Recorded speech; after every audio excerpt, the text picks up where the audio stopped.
بسم الله الرحمن الرحيم ومن أحسن قولا ممن دعا إلى الله وعمل صالحا وقال إنني من المسلمين.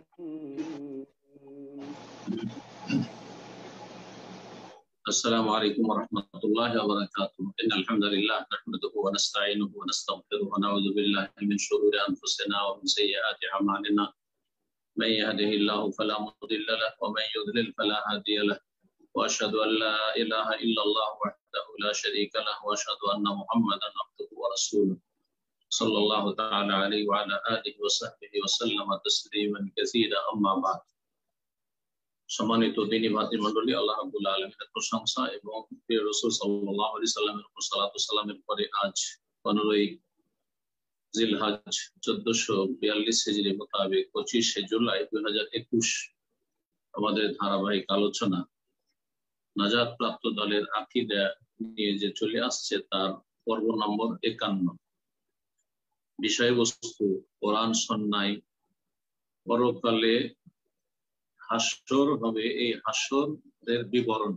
কোরআন সুন্নাহ হাসরের বিবরণ বা হাসরের বর্ণনা। এ সম্পর্কে লেখক ইমাম হাকামি রাহমাতুল্লাহ আলাইহি বেশ কয়েকটি আয়াত নিয়ে এসেছেন। প্রথম দলিল হিসাবে যে সমস্ত মানুষের হাসর হবে, আল্লাহ রাব্বুল সবাইকে কিয়ামতের ময়দানে একত্রিত করবেন। হাসর মানে একত্রিত করা, সমবেত করা। আর তারপরে হাদিস নিয়ে এসেছেন কয়েকটি, সংক্ষেপে আজকের এই আলোচনা হবে ইনশাআল্লাহ। আর তারপরে প্রশ্ন উত্তর পর্ব। আল্লাহ রাব্বুল আলামিন যেন আমাদেরকে সবসময় সঠিক কথা, কোরআন সুন্নাহ ভিত্তিক কথা বলার এবং সেই অনুযায়ী চলার তৌফিক দান করেন এবং সমস্ত রকমের অনিষ্টকারীদের অনিষ্ট থেকে আল্লাহ সকলের হেফাজত করেন। সমস্ত বাতিলপন্থী শিরক বিদআতকে যারা পছন্দ করে, যারা চরমপন্থীকে খাওয়ারিজদেরকে পছন্দ করে এবং খাওয়ারিজদের পৃষ্ঠপোষক, তাদের অনিষ্ট, তাদের দিকে আল্লাহ যেন ফিরিয়ে দেন। আলোচনা শুরু করি। বলছেন লেখক যে কাইফা সিফাতুল হাশর ফিল কিতাব, কোরআনে কারীমে হাসরের বিবরণ কিভাবে এসেছে বা হাসরের বর্ণনা কেমন এসেছে। বলছেন ফি সিফাতিহি আয়াতুন কাসীরা, এই হাসর বা একত্রীকরণ যে হবে কিয়ামতের মাঠে, তার বর্ণনা সম্পর্কে বেশ কিছু আয়াত বা অনেকগুলি আয়াত এসেছে। আয়াতুন কাসীরা, অনেকগুলি আয়াত এসেছে, যার কয়েকটি আয়াত এখানে আমরা পেশ করছি। মিনহা কাউলুহু তাআলা, তার একটি আয়াত সূরা আনআম আয়াত নম্বর 94। রব্বুল আলামিন ইরশাদ করেছেন ওয়ালাকাদ জিতুমুনা ফুরাদা কামা খালাকনাকুম আউওয়ালা মাররা, আর নিঃসন্দেহে তোমরা এসেছো আমার নিকট একাকী অবস্থায়। আল্লাহ রাব্বুল আলামিন কিয়ামতের মাঠে সমস্ত মানব জগৎকে সম্বোধন করে বলবেন ওয়ালাকাদ জিতুমুনা ফুরাদা, নিঃসন্দেহে তোমরা আজকে এসেছো ফুরাদা, আমার কাছে একাকী অবস্থায়। আর কোরআনের ভাষায় কখনো কখনো অতীতের সেগাগুলি বর্তমান ক্ষেত্রেও বলা হয়, যে বিষয়টি সুনিশ্চিত আল্লাহ রাব্বুলের পক্ষ থেকে সেসব বিষয় সম্পর্কে। যেমন কাদ আফলাহাল মুমিনুন, মুমিনরা সফল কাম হয়েছে। কাদ আফলাহা মান তাযাক্কা, কাদ আফলাহা মান যাক্কাহা, মুমিনরা সফল কাম হয়েছে, যারা আত্মার পরিশুদ্ধি করেছে তারা সফল কাম হয়েছে, মানে সফল কাম হবে। ভবিষ্যৎকে অতীত দিয়ে ব্যক্ত করা কোরআনের একটি বচন ভঙ্গি এবং অলংকার। যেহেতু বিষয়গুলি সুনিশ্চিত, কোনো সন্দেহ নেই, তো আল্লাহ বলছেন ওয়ালাকাদ জিতুমুনা ফুরাদা, নিঃসন্দেহে তোমরা আমার কাছে আসবে একাকী অবস্থায়। সবাই একা, কেউ কারো সাথ ধরে আসবে না। স্বামী স্ত্রী হাত ধরে আসবে, আর বাপ মায়ের সাথে ছেলে মেয়েরা আসবে, ভাই বোন একসাথে আসবে না, বন্ধু বান্ধবের সাথে আসবে, কেউ কারোর সাথে আসবে। ওয়ালাকাদ জিতুমুনা ফুরাদা, নিঃসন্দেহে তোমরা আমার নিকট আগমন করবে ফুরাদা, একাকী অবস্থায়। কামা খালাকনাকুম আউওয়ালা মাররা, যেমন তোমাদেরকে সৃষ্টি করেছি প্রথমবারে সবাই যে পৃথিবীতে ভূমিষ্ঠ হয়ে এসেছেন মাতৃগর্ভ থেকে একাকী অবস্থায়, কেউ তখন সাথে আসেন, একা এসেছি, একা কবরে যেতে হবে এবং একা হাসরের দিন, কিয়ামতের দিনে হাসরের ময়দানে উঠতে হবে, হাজির হতে হবে। আল্লাহ রাব্বুল আলামিন সবকিছু যেন সহজ করে দেন। সূরা আনআম আয়াত নম্বর 94। তারপরে দ্বিতীয় আয়াত সূরা কাহফের আয়াত নম্বর 47, মহান আল্লাহ বলছেন হাসারনাহুম, এখানে হাসর শব্দটি স্পষ্ট এসেছে, আর আমি তাদের হাসর করব। এখানেও মাজি অতীতের সেগা এসেছে, কিন্তু ভবিষ্যতের হাসারনাহুম, এবং আমি তাদের একত্রিত করব সকলকে, ফালাম নুগাদির মিনহুম আহাদা, তাদের কোনো একজনকেও ছেড়ে দেব না, তাদের কোনো একজনকে অবশিষ্ট রাখবো না। এমন নয় যে কেউ আত্মগোপন করে নেবে, কেউ পলাতক কোথাও, একজন দুইজনকে খুঁজে পাওয়া যাচ্ছে না, এমনটা হবে না। একজন মানুষকে আল্লাহ ছেড়ে দেবে, সকলকে আল্লাহ রাব্বুল আলামিন একত্রিত করবেন সেই কিয়ামতের ময়দানে, মহা দিবসে, মহা সংকটের দিবসে, ইয়াউমুল কিয়ামা। তৃতীয় আয়াত আল্লাহ রাব্বুল সূরা আম্মার আয়াত নম্বর 85-86 ইরশাদ করেছেন, এখানেও হাসর শব্দটি এসেছে, ওয়া ইয়াউমা নাহশুরুল মুত্তাকিনা ইলা রাহমানি ওয়াফদা ওয়া নাসুকুল মুজরিমিনা ইলা জাহান্নাম ওয়িরদা। আল্লাহ বলছেন যে স্মরণ করো সেই দিবসকে, যেই দিন আল্লাহ ভীরুদেরকে, যারা সংযত থেকেছে, পাপ মুক্ত থাকার চেষ্টা করেছে, তারাই মুত্তাকি।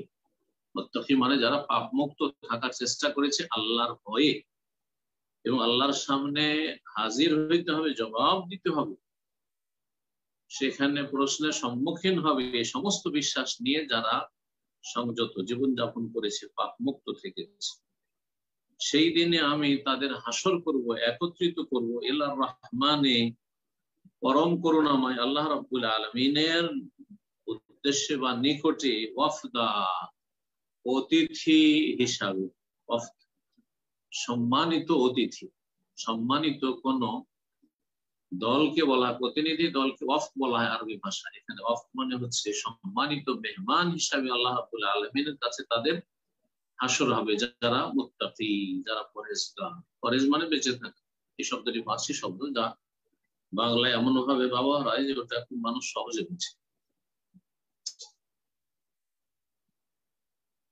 পক্ষান্তরে যারা অপরাধী, পাপিষ্ঠ, কাফের, মুশরিক অথবা কাফের মুশরিকদের পথের পথিক, জন্মসূত্রে মুসলিম কিন্তু তারা রাসূলুল্লাহ সাল্লাল্লাহু আলাইহি সাল্লামের পথের পথিক নয়, তারা সাহাবায়ে কেরাম, মুহাজিরিন, আনসার, তাবেঈন, যারা নিষ্ঠার সাথে যারা অনুসরণ করেছেন, যারা স্বর্ণযুগের মানুষ, যারা উম্মত হিসাবে আদর্শ উম্মত, এই উম্মতের, তাদের অনুসরণ করেনি, তাদের পথের পথিক হয়নি, তারা হচ্ছে মুজরিমিন, তারা হচ্ছে অপরাধী। তাহলে অপরাধী দুই রকম, এক শ্রেণী অপরাধী যারা চিরস্থায়ী জাহান্নামী, কাফের মুশরিক, অথবা ইসলাম জন্মসূত্রে ইসলাম পেয়েছিল কিন্তু ইসলাম থেকে বহিষ্কৃত হয়ে গেছিল, ঈমান ভঙ্গকারী যে কোনো কাজে লিপ্ত হয়ে, কথায় লিপ্ত হয়ে, যেমন যারা নাস্তিক, যারা পুরুষ শিরকারী, আল্লাহ ছাড়া অন্যকে সেজদা করে, অথবা এইরকম বহু যে সব ঈমান ভঙ্গকারী যে বিষয়গুলি রয়েছে, বিশেষ করে গুরুত্বপূর্ণ বিষয় 10টি রয়েছে, যদিও 10টিতে সীমিত নয়, কিন্তু তাতে অধিকাংশ বিষয়গুলি বা মূল পয়েন্টগুলি চলে আসছে, যা প্রসিদ্ধ ইমাম মুহাম্মদ আব্দুল্লাহ রহমাতুল্লাহ আলাইহির ওই পুস্তকে সেগুলি সুন্দরভাবে সাথে পেশ করা হয়েছে, এবং তাওহীদের কিতাবাদি যারা চর্চা করেন তারা ভালো করে জানেন। এরা জন্মসূত্রে মুসলিম হলেও এরা হচ্ছে বড় মুজরিম, বড় অপরাধী। আর তারপরে যারা মুসলিম সমাজের পাপিষ্ঠ, তাদের পাপাচারের কারণে অস্থায়ী জাহান্নামী হবে, কবরে কঠিন শাস্তির সম্মুখীন হয়েছে, এবং তাদের হিসাব খুব শক্তভাবে বিচার দিবসে হবে। তারা হচ্ছে মুজরিমিন, তারা মুজরিমিন।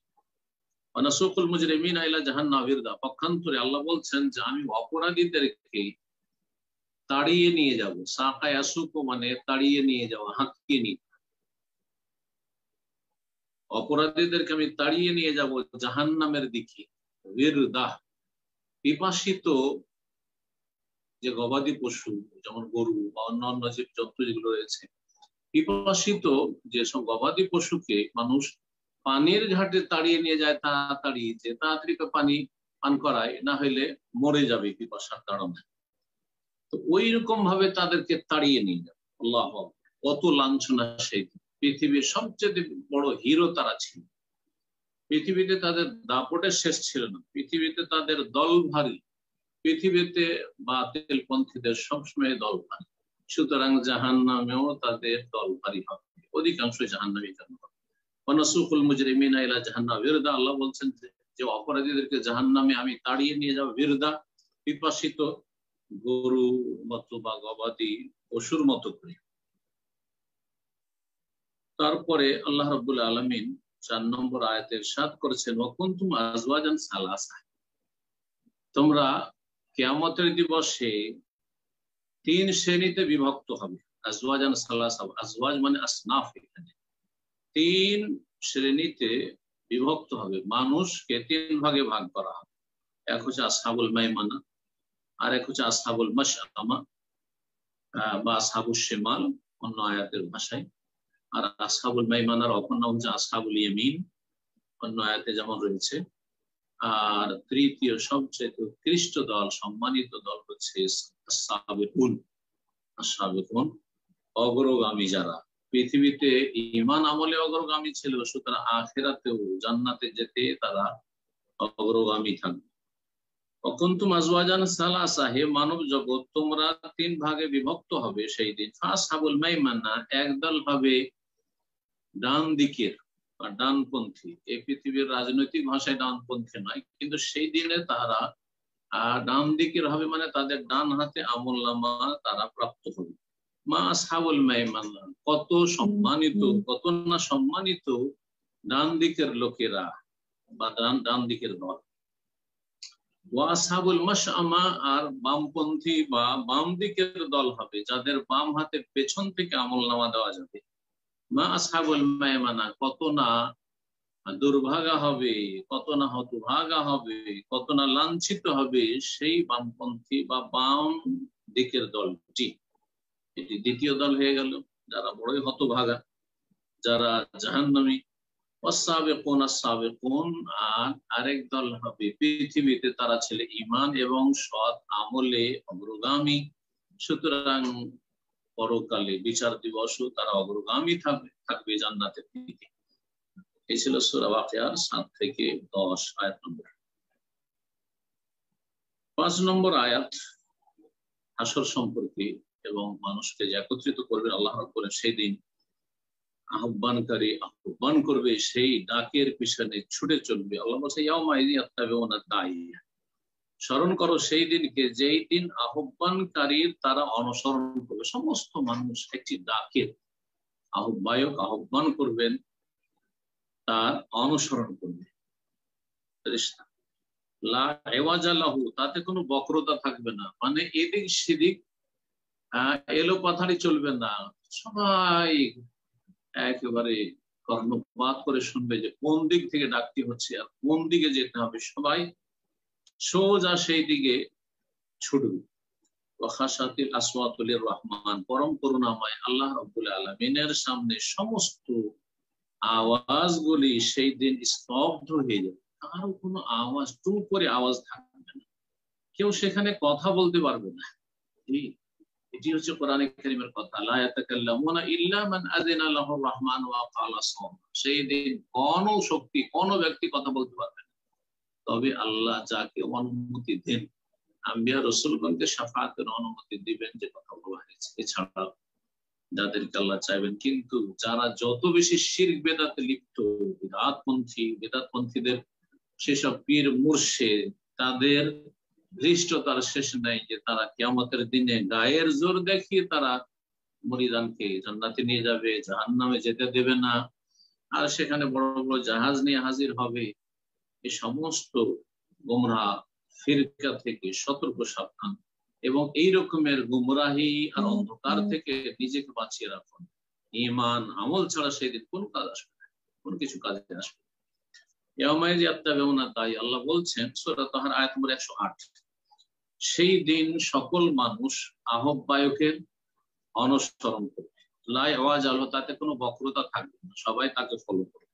ওয়াখাশাতিল আসওয়াতুলির রহমান, পরম করুণাময়ের সেই সামনে সেই দিন সমস্ত আওয়াজগুলি স্তব্ধ হয়ে যাবে, থেমে যাবে। ফালা তাসমা ইল্লা হামসা, মৃদু গুঞ্জন ছাড়া আর কিছুই শুনবে না। ফালা তাসমাও, সেই দিন তুমি হে নবী, হে মুমিন, হে মানুষ, সেই দিন মৃদু গুঞ্জন ছাড়া আর কিছুই শুনতে পাবে না, শুধু সেটি হচ্ছে পায়ের আওয়াজ। তাই তাফসিরে ইবনে কাসির রাহমাতুল্লাহ আলাইহি বলেছেন এই ইল্লা হামসা, সেখানে মৃদু গুঞ্জনটা কিসের হবে? নাকুলুল আকদাম ইলাল মাহশার, হাসর ময়দানে যে পায়ে হেঁটে মানুষ ছুটি আসবে, সে পায়ের আওয়াজ শুধু শুনতে পাবে। কাফাফিল এবেল, যেমন উটের পায়ের মৃদু শব্দ হয় বা আওয়াজ হয়, এইটুকু। সর্বশেষ আয়াত এখানে দলিল হিসাবে যে পেশ করেছেন হাসরে, সেখানেও হাসর শব্দটি এসেছে। আল্লাহ রাব্বুল আলামিন সূরাতুল ইসরা, যার অপর নাম হচ্ছে সূরা বনী ইসরাঈল, আয়াত নম্বর 97 ইরশাদ করেছেন, ওমাই ইয়াহদিল্লাহু ফাহুয়াল মুহতাদ, আল্লাহ যাকে সঠিক পথ দেখাবেন সেই হেদায়েত প্রাপ্ত হবে, সে সঠিক পথ প্রাপ্ত হবে। ওমাই ইউদলিল, আর যাকে আল্লাহ পথভ্রষ্ট করবেন, আর জবরদস্তি আল্লাহ পথভ্রষ্ট করেন না, যেমন জবরদস্তি হেদায়েত করেন না, স্বাধীন ক্ষমতা দিয়ে আল্লাহ ছেড়ে দিয়েছেন। যে হেদায়েতের দিকে ঝাঁপিয়ে পড়বে, আল্লাহ তাকে তার জন্য হেদায়েতকে সহজ করে দেবেন, এবং যেই ব্যক্তি গোমরাহ ভ্রষ্টতার দিকে ঝাঁপিয়ে পড়বে, আল্লাহ তাকে সেদিকে ঠেলে দেবেন, সেদিকে যাওয়া তার জন্য সহজ করে দেবেন। ওমাইয়ুযলিল, আর যাকে আল্লাহ গোমরাহ করবেন, অর্থাৎ যে চাইবে না হেদায়েত পেতে, তাকে আল্লাহ পথ হারা দিশেহারা করে দেবেন, পথভ্রষ্ট হবে। ফালান তাজিদা লাহুম আউলিয়া মিন দুনিহি, আল্লাহ ছাড়া তার আর কোন অভিভাবক পৃষ্ঠপোষক তোমরা কখনো পাবে না। ওয়া নাহশুরুহুম ইয়াওমাল কিয়ামাতি, আর কিয়ামতের দিনে তাদের হাসর করব, যে হাসর শব্দ এসেছে, তাদেরকে একত্রিত করব বা সমবেত করব, আলা ওয়াজুহিহিম, তাদের মুখের ভরে, উমিয়াম ওয়া বুকমান ওয়া সুম্মা, অন্ধ অবস্থায়, বোবা অবস্থায়, আর বধির অবস্থায়। এছাড়াও অনেক আয়াত রয়েছে কোরআনে কারিমে মানুষের হাসর সম্পর্কে, সেই কিয়ামতের ময়দানে। এখন দেখা যাক যে সুন্নায় কি রয়েছে হাদিসে। বলছেন কাইফা সিফাতু মিনাস সুন্নাহ, সুন্নায় হাদিসে এই হাসরের বিবরণ কিভাবে এসেছে। বলছেন যে প্রথম হাদিস, এখানে নবী করিম সাল্লাল্লাহু আলাইহি ওয়াসাল্লাম বলেছেন, ইউশারুন নাসু আলা সালাসি তারায়েক, মানুষকে তিন দলে সমবেত করা হবে, মানুষকে একত্রিত করা হবে বা হাসরে জমা করা হবে।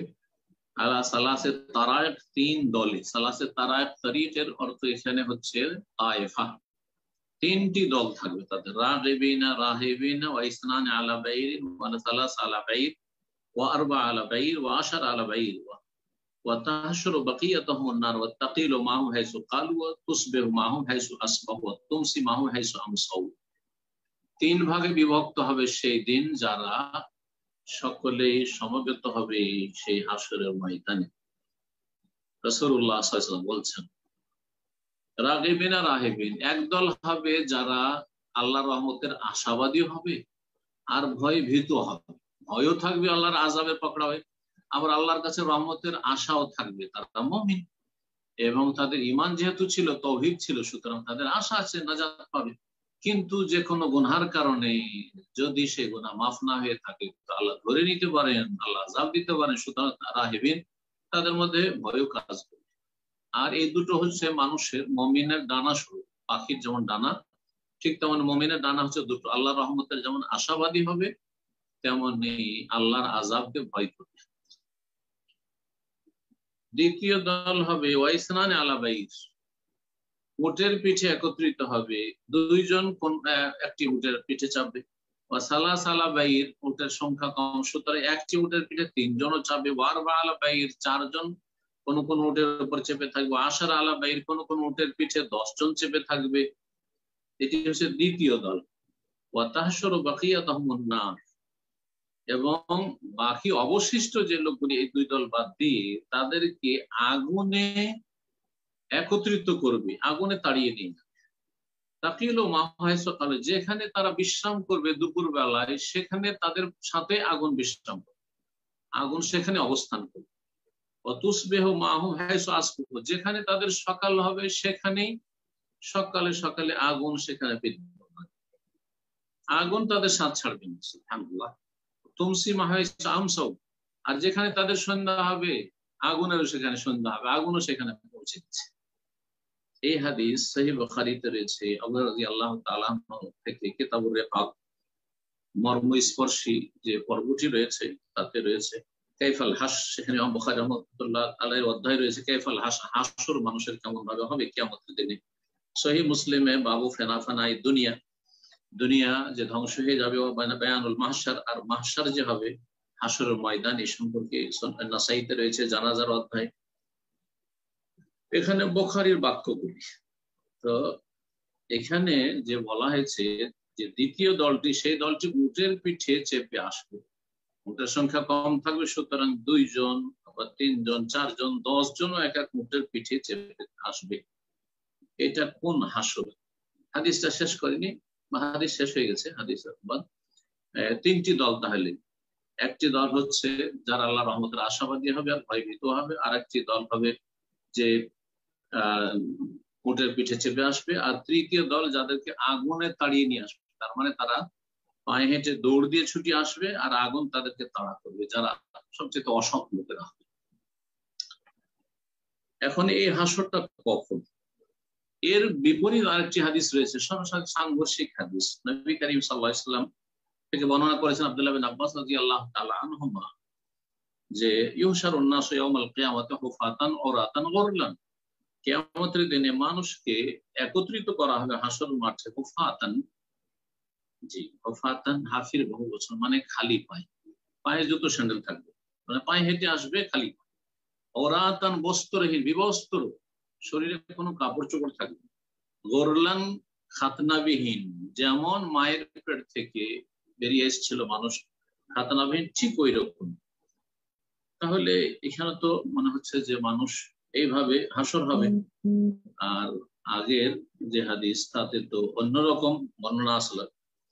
তো এর সমন্বয়টা কি? এর সমন্বয় সম্পর্কে বিভিন্ন কথা বললেও সেসব কথাগুলি ঠিক নয়। যেটি ঠিক সেটা হচ্ছে একটি হচ্ছে পার্থিব হাসর, যেটা পৃথিবী ধ্বংস হওয়ার আগেই হবে, আর যে হাসরটা হচ্ছে পরকালের হাসর বা পরকালের মহা দিবসে বা সেই কিয়ামতের ময়দানে যে একত্রীকরণ, তার পূর্বেই দুনিয়া ধ্বংস হওয়ার আগেই সেটা সামদেশে একত্রিতকরণ, সামদেশে একত্রিত করা হবে মানুষকে।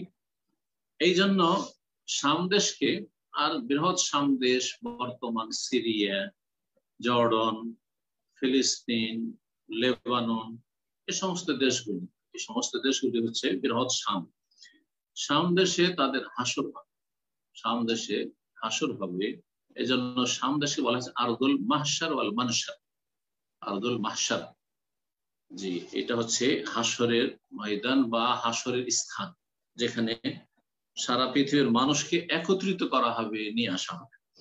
তো এটা পৃথিবীর অবস্থা বলছেন। এই ক্ষেত্রে হাফেজ ইবনে হাজার রাহমাতুল্লাহ আলাইহি তার প্রসিদ্ধ ভাষ্য সহিহ বুখারী ফাতুল বারীতে যে ওয়াল জামু বাইনাহুমা, এই 2 পরস্পর বিরোধী হাদিসের মাঝে সমন্বয় হচ্ছে আন্না হাসার নাসে তাওয়াইফ ইয়াকুনু ফি দুনিয়া, মানুষকে যে 3 ভাগে বিভক্ত করে হাসর করা হয়, মানে একত্রিত করা হবে, সেটা দুনিয়াতে হবে ক্বাবলা কিয়ামিস সা, কিয়ামত হওয়ার আগে।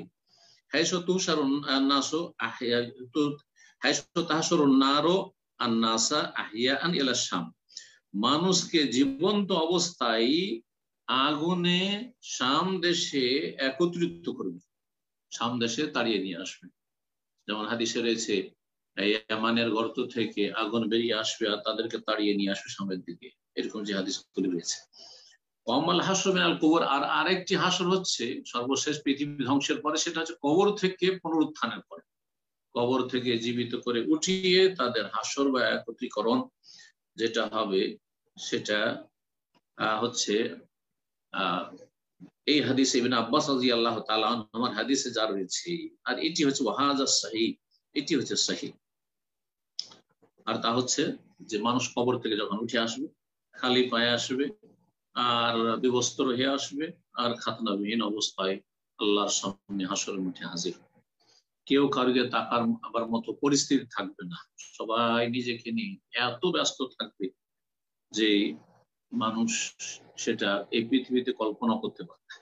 অথচ পৃথিবীতে এমন দেখা যায় যে মানুষ যখন বড়ই এমন ভয়ঙ্কর অবস্থার সম্মুখীন হয় তখন তার কোনো হুঁশদিশা থাকে না, কোনো খেয়াল থাকে না। এটা পৃথিবীতে হয়ে থাকে। তাহলে হাসরের মাঠে দিন বা সেই কিয়ামতের দিনে মানুষের কি অবস্থা হতে পারে। এই ছিল হাদিস।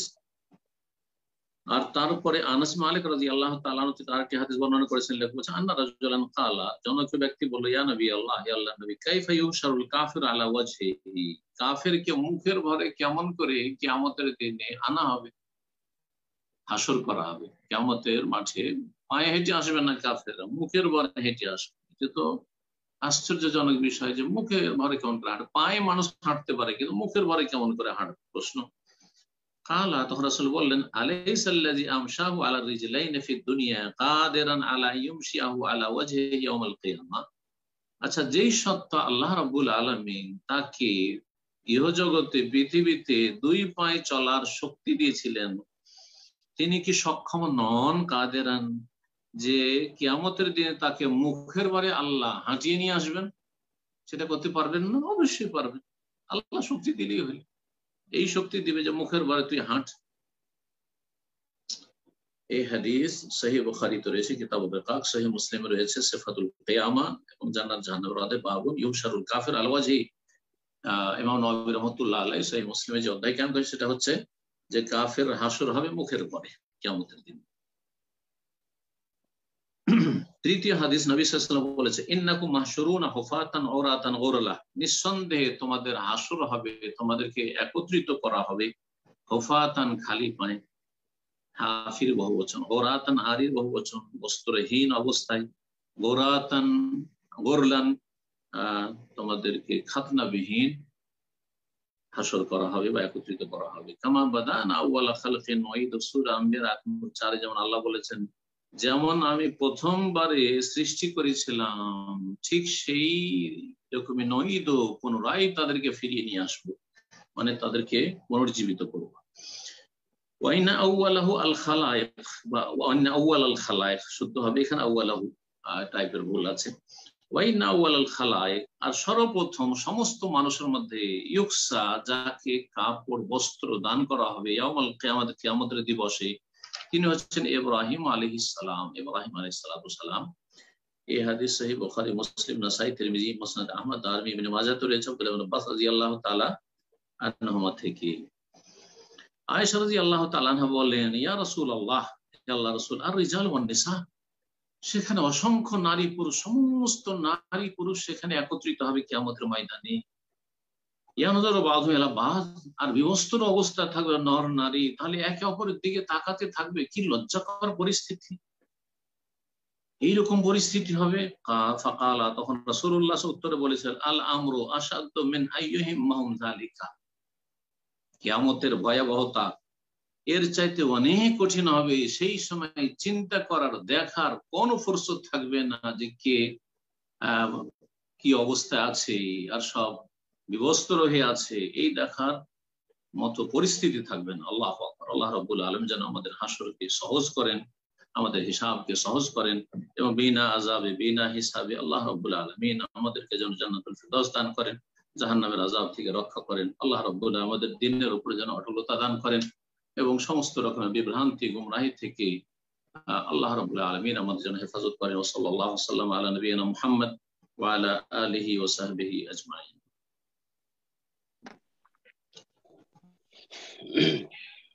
জাযাকাল্লাহু খাইরান। সম্মানিত দিনী ভাই বোনেরা, এখনই আমাদের প্রশ্নোত্তর পর্ব শুরু হবে। তার পূর্বে একটি ছোট্ট জরুরি ঘোষণা আমাদের অ্যাবাউট তাওহীদের ডাক নিউ ইয়র্ক ইউটিউব চ্যানেল সম্পর্কিত। প্রথমত জানাচ্ছি যে আমাদের যে লেকচার গুলো আপলোড করা হয়েছিল না, প্রত্যেকটা লেকচার আলহামদুলিল্লাহ আপলোড করা হয়েছে। এখন থেকে প্রত্যেক সপ্তাহের লেকচার আমরা প্রত্যেক সপ্তাহে পেয়ে যাবো ইনশাআল্লাহ। যারা এই সম্পর্কে কাজ করতেছেন তাদের জন্য আমরা দোয়া করি, আল্লাহ যেন তাদেরকে তৌফিক দান করেন প্রত্যেক সপ্তাহের লেকচার প্রত্যেক সপ্তাহে আপলোড করার জন্য। তো জরুরি যে বিষয়টা জানাতে যাচ্ছি এবং যাতে আপনাদের সহযোগিতা চাচ্ছি, যে আমাদের এই ইউটিউব চ্যানেলটি আমরা জানি যে আল্লাহ সন্তুষ্টির জন্য আমরা ওপেন করেছি, শুধুমাত্র শেখের যে আমাদের তাওহীদের ডাক নিয়ে হচ্ছে আমাদের যে জুম কনফারেন্সের যে আলোচনাগুলো হয়ে থাকে এবং জরুরি আলোচনাগুলো এখানে আপলোড করা হয়। তো আল্লাহ সন্তুষ্টির জন্যই এই চ্যানেলটা খোলা হয়েছে, কিন্তু এখানে বিশেষ কারণে আমাদের অজান্তেই এখানে বিভিন্ন ধরনের অ্যাড আসতেছে, যে মেসেজ গুলো আমরা পেয়ে থাকি, পাচ্ছি সবার কাছ থেকে, এবং আমরা জানি যে এই বিষয়গুলো হচ্ছে। তো এটাকে আমরা বন্ধ করার জন্য চেষ্টা করতেছি, বিশেষভাবে আমরা ভাইরা অনেকভাবে চেষ্টা করতেছেন, কিন্তু এখন পর্যন্ত সেটা সম্ভব হয়ে ওঠেনি। তো আমি সকলের মনোযোগ আকর্ষণ করব যে আমাদের ভিতরে যদি কোনো ভাই বা বোন কারো যদি জানা থাকে এই সম্পর্কে, যেটা কিভাবে এটাকে স্টপ করানো যায়, তাহলে আমাদেরকে অবশ্যই জুম কনফারেন্সের ইনবক্সে আপনারা আমাদেরকে নক করতে পারেন, অথবা হোয়াটসঅ্যাপ গ্রুপে আপনারা আপনাদের মেসেজ পাঠিয়ে আমাদেরকে সহযোগিতা করতে পারেন। জাযাকাল্লাহ খায়রান। তো ইনশাআল্লাহ আমরা এখন এই প্রশ্নোত্তর পর্বে চলে যাচ্ছি। শুরুতে প্রশ্ন করবেন কামরুজ্জামান, আপনি প্রশ্ন করুন। আসসালামু আলাইকুম ওয়া রাহমাতুল্লাহ। ওয়ালাইকুম আসসালাম ওয়া রাহমাতুল্লাহি ওয়া বারাকাতুহু। শেখ কামরুজ্জামান বাকিলতি বলছিলাম। কেমন আছেন? শেখ, আমি একটা প্রশ্নটা হচ্ছে, এই প্রশ্ন একটা মাসালা আর কি, যেটা হানাফি মাযহাবে আছে সম্ভবত, যে সালাতে হয়তো 2 রাকাত 1 রাকাত আমি পড়ছি, পড়ার পরে ওযু চলে গেল। এই মুহূর্তে যে সালাত থেকে উঠে যাই, ওযু করে আবার সালাত শুরু করলাম, তখন আমি যে 2 রাকাত বা 1 রাকাত পড়ছি, আমি সেখান থেকেই শুরু করতে পারবো? আমি হয়তো পরবর্তীতে 1 রাকাত পাইছি, কিংবা মানে আমার স্টিল ওই 2 রাকাত আমার বলবৎ থাকছে সালাত, যে মাসালাটা। কিন্তু এই মাসালাটা যেটা আমি যতটুকু শুনছি যে এটা সেটা তো আমরা বলিনি যে আগের সালাত থাকবে, ওযু নষ্ট হয়েছে, আগের সালাত ক্যান্সেল। জি না, সেটা এই মাসলাটা সেটা শুনছি, কিন্তু এখন কথা হচ্ছে যে আমাদের এই মাসলাটার কারণে আমাদের সহিহ আলেমদের ভিতর 2জন বিজ্ঞ আলেমে, তাদের ইউটিউবে তাদের 2জনের লেকচার আছে এই মাসলার সহমতে। তো অনেকে এই মাসলাটার কারণে অনেকে বলছে যে এত বড় আলেমরা যেহেতু এই মাসলাতে তারা সহমত আছে যে ঠিক আছে, সালাত এইভাবে কন্টিনিউ করা যাবে। তো ওই বিষয়টা আমি ক্লিয়ার হতে চাচ্ছি। আগের সালাত রাখা যাবে বলছে? জি না, ভুল কথা, ভুল বলেছে, যত বড় আলেম গুলো ভুল বলেছে। ভাই প্রশ্ন করেছেন, আশা করি প্রশ্ন বুঝতে পেরেছেন। বিসমিল্লাহ, আলহামদুলিল্লাহ, ওয়াসসালাতু ওয়াসসালামু আলা রাসূলিল্লাহ ওয়া আলা আলিহি ওয়া সাহবিহি আজমাইন। প্রশ্ন করেছেন যে যদি কোনো ব্যক্তি 2 রাকাত বা 1 রাকাত বা 3 রাকাত সালাত আদায় করেছে, তারপরে তার ওযু ভঙ্গ হয়ে গেছে, গেল ওযু করে আসলো, ওযু করে আসার পরে সেই জামাত পেল অথবা পেল না, তো আগের সালাতগুলিকে বুনিয়াদ করে বা সেগুলিকে সংরক্ষণ রেখে তার উপর ভিত্তি করে বাকি সালাতটা পুরা করতে পারবে না পারবে না? ওযু ভঙ্গ হয়ে গেলে এই ক্ষেত্রে কোনো সুযোগ নেই। জি, আশা করি বুঝতে পেরেছেন। জাযাকাল্লাহ খায়রান। তো এই পর্যায়ে প্রশ্ন করবেন তাসলিমা বেগম, আপনি প্রশ্ন করুন। আসসালামু আলাইকুম সাইদ, আমি লস এঞ্জেলস থেকে বলছিলাম। জি, কেমন আছেন সাইদ? আলহামদুলিল্লাহ। বলেন। আলহামদুলিল্লাহ সাইদ, আপনারই মতো চলিয়ে আপনার অনেক কিছুই শুনে আমরা এই পর্যন্ত হেদায়েতে আছি। আল্লাহ যেন মৃত্যু আগ পর্যন্ত রাখে, আপনাকে হায়াত রিজিক করুক, আর আমরা যেন আরো বেশি বেশি দিন শিখতে পারি। আর সাইদ, আমার প্রশ্ন হচ্ছে, আমার ছেলেটা তো 13 বছর শেষ হয়নি, অক্টোবরের শেষের দিকে শেষ হবো। তো হাতে পায়ে আর কি লম্বা চড়া দেখা যায়, যেমন 18-20। তাই জুন মাসে তো স্কুল বন্ধ হয়েছে, তো আমি 1 মাস আমার বাসার থেকে চাইল্ড ব্লক মসজিদ বাঙালিরা সবাই মিলে করছে, তো ওখানে হানাফি ভাইরা আর কি নামাজ পড়ায়। এখন আমার কোনো উপায় নাই, ছেলেটার 1 মাস আসা না, আমি বোরকা কইরা আপনার আমি যেভাবে যতটুকু হেজাব করি ওইভাবে জোহর আসর মাগরিব এটা আর কি সময়ের ভিতরে পড়ে। তো আমি ছেলেরে নিয়ে ওখানে মহিলাদের ব্যবস্থা আছে, নামাজ পড়তাম, অন্য কোনো মহিলারা তেমন একটা যায় না, খুব কম। এখন মাশাআল্লাহ 1 মাস হয়ে গেছে, ও এখন নিজে নিজে যাইতে পারে। আর মাগরিবটা 8টা বাজে হয়, 8টার পর আর আসে না, একবার এশার 10টা বাজে হয়, 10:30টার দিকে আমি এশার পরে ওরে আনতে যাই। এখন আমার কি এটা কোনো হবে যে আমি মসজিদে ছেলেরে আনা নেওয়া করে নামাজটা পড়ানোর জন্য, এটাতে কোনো আমার গুনাহ হবে বা কোনো মানে আমার কোনো লোক দেখানো বা এরকম কোনো উদ্দেশ্য না। আমার উদ্দেশ্য ছেলেটাকে, তোর বাবা তো কিছুই জানে না, ওকে মসজিদ চিনাবে কে? কোনো অসুবিধা নেই, কোনো অসুবিধা নেই। এখানে সৌদি আরব ছেলে মেয়েদেরকে মায়েরা স্কুল মাদ্রাসায় হাত ধরে দিয়ে আসে, ছোটদেরকে নিয়ে আসে, সুতরাং মসজিদে দিয়ে আসছেন, সেখানে দিন শিখবে, কোরআন শিখবে, অসুবিধা নাই। মামাতে কানামামে ভালো, সেখানে যদি আপনি কোরআন সুন্নাহ নির্ভেজাল অনুসারী দেরকে না পান, তো যারা মাযহাবধারী তাদের কাছ থেকে ভালোটা শিখবেন, আর যেগুলো ভুল সেগুলি সম্পর্কে একটু সজাগ থাকতে হবে। তাদের মধ্যে যে সব বিদআত রয়েছে সেগুলি সম্পর্কে ছেলেকে সজাগ করতে হবে এবং জানিয়ে দিতে হবে। এবং আপনাকে খেয়াল রাখতে হবে যে সেখানে আবার ওই বিদআতের নিয়ত না শিখায়, নাওয়াইত পড়া না শিখায়, আর ওই যায় নামাজের দোয়া না শিখায়, সম্মিলিত মোনাজাতের বিদআত না শিখায়, আর মিলাদ কিয়াম না শিখায়। এগুলো থেকে যেন বেঁচে থাকে, কারণ বিদআত করলে বাকি আমলগুলো সব নষ্ট হয়ে যায়। এইভাবে বিদআতের আমল আসলে থাকে না। বিদআত যখন করে তখন আমলগুলি সব অসার হয়ে যায়। সুতরাং এই ক্ষেত্রে সতর্ক থাকবেন। কিন্তু নিরুপায়, সেই জন্য সেখানে বাচ্চা দিচ্ছেন, অসুবিধা নেই। আর যেটা আসল বিষয় জিজ্ঞেস করেছেন সেটা হচ্ছে, আমি যে দিয়ে আসছি নিয়ে আসছি, ভালো কাজ করছেন, আপনি নেকির কাজে সহযোগিতা করছেন, এতে আবার সংশয় কিসের, অথবা এতে কারো আবার বলার কিসের? তারপরে আপনার অন্তর আল্লাহ জানছেন, কারো বলারই বা কি আছে, যে লোক দেখানো হচ্ছে বা কিছু হচ্ছে। যে বলবে সে ভুল করবে, সে গুনাহের কাজ করবে। জি, আল্লাহ যেন ভালো কাজের তৌফিক দান করেন এবং আপনার ছেলেকে ভালো ইসলামী তরবিয়তের এবং ইসলামের উপর অটল রাখার জন্য আল্লাহ যেন সহজ করে দেন, এবং আল্লাহ যেন তাকে এবং আমাদের সকলকে দিনের উপর সর্বদা অটলতা দান করেন। জি, ইনশাআল্লাহ এই পর্যায়ে প্রশ্ন করবেন সাব্বির হোসেন, আপনি প্রশ্ন করুন।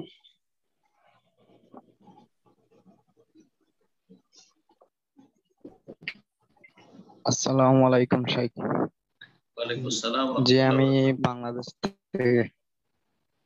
জি বলেন। জি শাইখ, আমার প্রশ্ন ছিল যে একজন বিদাতি চরমপন্থী, তার নামটা আমি নিতে পারি শাইখ?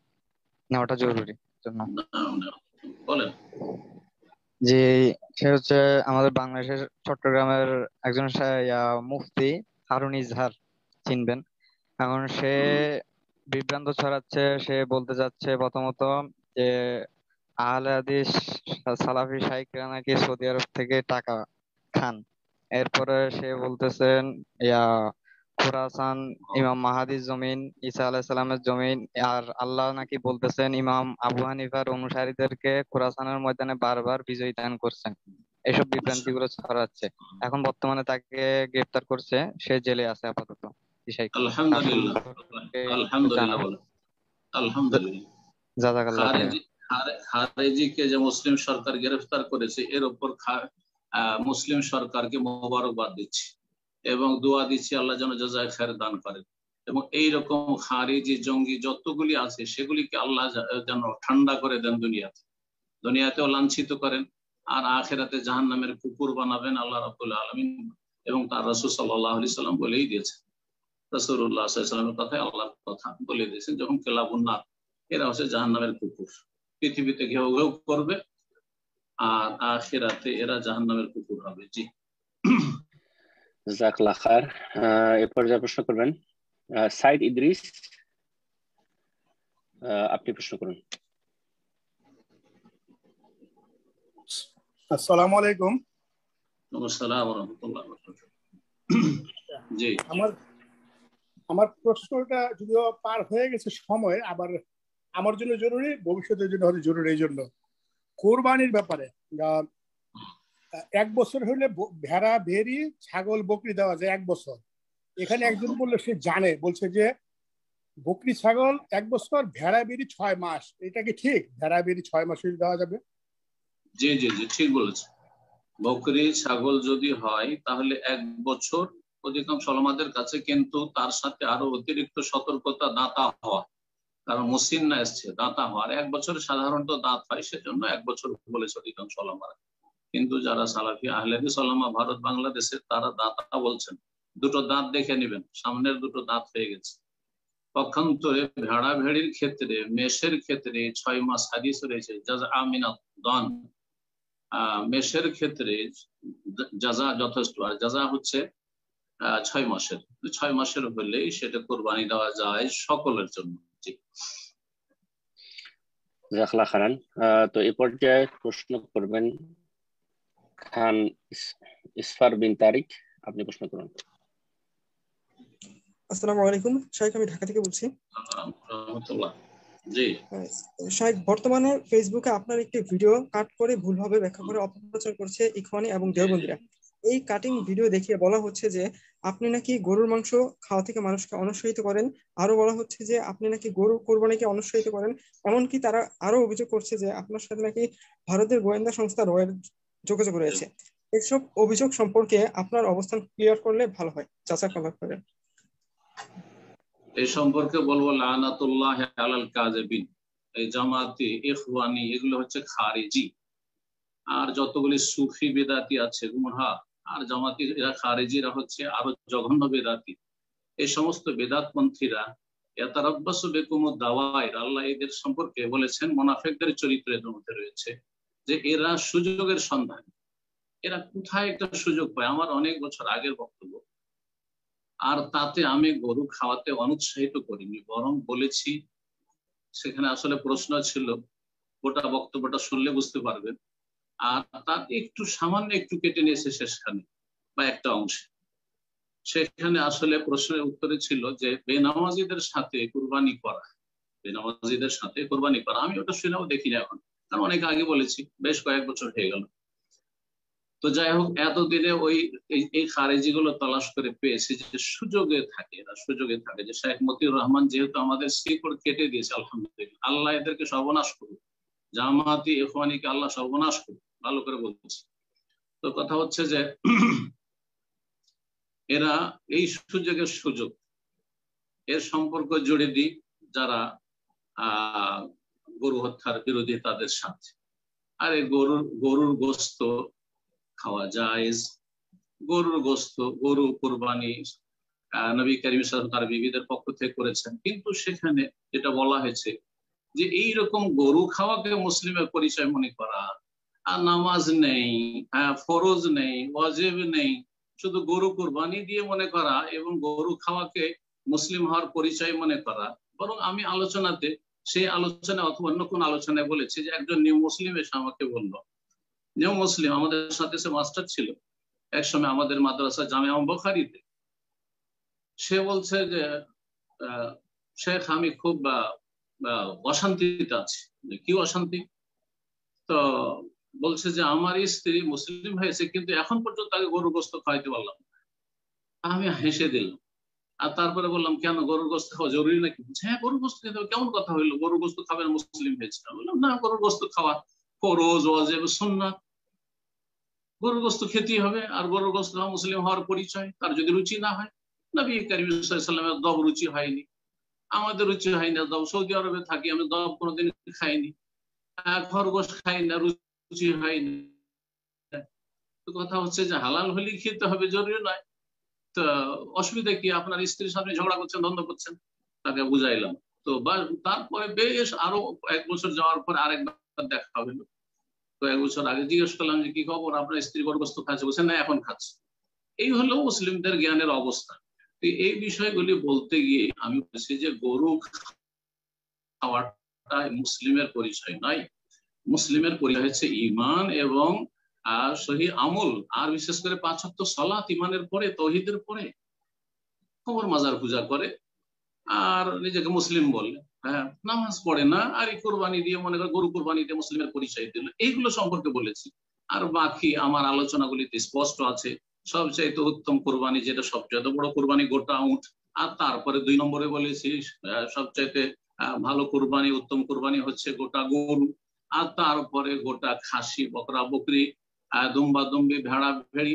আর তারপরে তখন আসছে উটের ভাগ, তারপরে গরুর ভাগ, এইভাবে বলেছি। আর তারপরে আমি গরু জবাইয়ের বা গরুর গোস্ত খাওয়ার বিরোধিতা করছি। কেন? আপনাদের এই জামাতি মোল্লাগুলো আর এই বিদাতি মোল্লাগুলো মনে করে যে গরু খাওয়াটা ইসলামের পরিচয়। মোটেই না, পরিচয় নেই। সারা জীবন কেউ গরু না খাইতে কোনো অসুবিধা নেই। আর গরু খেয়ে কোনোদিন জান্নাতে যেতে পারবে না যদি তার যদি তৌহিদ না থাকে, আর সে যদি আপনার কি বলে বেনামাজি হয় অথবা খারিজি হয়, যে খারিজি গুলোর কথা বলছি, খারিজি জাহান্নামের কুকুর হবে। এই জাহান্নামের কুকুরগুলো দুনিয়াতেও ঘেউ ঘেউ করছে আমার পিছনে, আর আখিরাতে ইনশাআল্লাহ তাআলা তারা ঘেউ ঘেউ করতে করতে যাবে জাহান্নামে। আল্লাহ হেফাজত করে এদের অনিষ্ট থেকে, এবং এদের অনিষ্ট এদের দিকে আল্লাহ ফিরিয়ে দিক। জাযাকুমুল্লাহু খাইর। বারাকাল্লাহু ফিকুম। তো ইনশাআল্লাহ এই পর্যায়ে প্রশ্ন করবেন মোহাম্মদ মাহাদি, আপনি প্রশ্ন করুন। জি শাইখ, আসসালামু আলাইকুম ওয়া রাহমাতুল্লাহ। ওয়ালাইকুম আসসালাম ওয়া রাহমাতুল্লাহি ওয়া বারাকাতুহু। জি শাইখ, আমি বাংলাদেশের চট্টগ্রাম থেকে বলতেছি। শাইখ, আমার প্রশ্নটা কোনো মাসালা কিংবা আকীদা বিষয়ে নয়, বরং পড়াশোনার বিষয়ে। বর্তমানে শাইখ আমি জেনারেল লাইনে পড়ালেখা করতেছি কলেজে। এখন সামনে ইনশাআল্লাহ ভার্সিটিতে উঠবো, কিন্তু আমার শাইখ জেনারেল লাইনে পড়ালেখা করার ইচ্ছা নাই। আমার ইনশাআল্লাহ একটা স্বপ্ন আছে যে আমি মদিনা বিশ্ববিদ্যালয় থেকে পড়ালেখা করবো ইনশাআল্লাহ। এখন শাইখ কি করা যেতে পারে আমার শাইখ? মানে সামনে আমার প্রসেসিংটা কি হতে পারে? আপনার কি বাপ মায়ের পক্ষে এমন কোনো বাধা আছে সেটা বলতে চাইছেন, না আপনি মানে নিয়মটা কি মদিনা ইউনিভার্সিটি আসে এটা বলতে চাইছেন? শাইখ আমার নিয়মটা জানার ইচ্ছা আছে। আমার আব্বু আম্মু ইনশাআল্লাহ রাজি আছেন, ওনারা পড়াবেন আমাকে ইনশাআল্লাহ। মদিনা ইউনিভার্সিটি আসা যায়, জেনারেল লাইনে লেখাপড়া করেও আসা যায়। উচ্চ মাধ্যমিক 12 ক্লাস এ লেভেলের সার্টিফিকেট নিয়ে আপনি আসতে পারবেন এখানে, কিন্তু তার জন্য আপনাকে অ্যাপ্লাই করতে হবে অনলাইনে। আজকাল সরাসরি কোনো দরখাস্ত হয় না। আমাদের যুগ ছিল যখন সরাসরি এসে দরখাস্ত করা, ইন্টারভিউ দেওয়া, অথবা বাই পোস্টে পাঠাইতে হতো, আমাদের কাগজপত্র পাঠিয়েছি আমরা।